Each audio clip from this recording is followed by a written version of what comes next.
அனைவருக்கும்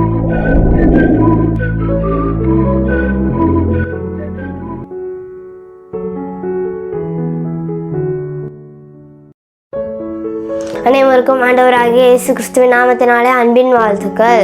இன்றைய வேதவசனம் 130 சங்கீதம் 6 வசனம். எப்பொழுது விடியும் என்று விடிய காலத்தில் காத்திருக்கிற ஜாமக்காரரை பார்க்கலும் அதிகமாய் என் ஆத்துமா ஆண்டவருக்கு காத்திருக்கிறது. ஆமேன். நான் இப்பொழுது உங்களுக்காக ஜெபிக்க போகிறேன். நீங்களும் என்னோட சேர்ந்து ஜெபியுங்கள். எசப்பா சோதரம் நாள் ஆசீர்வதிங்க எஸ்பா. அந்த வசனத்தை பார்த்து கொண்டிருக்கிற ஒருவரை கத்தர் பலப்படுத்துங்க எஸ்பா. என்னோட யாரெல்லாம் இணைந்து ஜெபிக்கிறாங்களோ, இந்த காரியத்தோடு ஜெபிக்கிறாங்களோ, கத்தர் அந்த காரியத்தை வாய்க்கு பண்ணுங்க எஸ்பா. கத்தர் ஒவ்வொருத்தருடைய ஆத்மாவையும் உமக்கு காத்திருக்க கத்தர் கிருபை செய்யுங்க எஸ்பா. பலமையினால் கத்தர் நீங்கள் நிரப்புங்க எஸ்பா. ஒவ்வொருத்தருக்கு ரட்சிப்பு நித்திச்சுவினி கத்தர் கட்டளையிடுங்கப்பா. என்று ஆசீர்வாதத்தினாலும் நன்மையினாலும் காணப்பட உதவி செய்யுங்க. இயேசுவின் நாமத்தில் பிதாவே, ஆமேன். லைக் பண்ணுங்கள், ஷேர் பண்ணுங்கள், சப்ஸ்கிரைப் பண்ணுங்கள். கத்தர் உங்களை ஆசீர்வதிப்பாராக.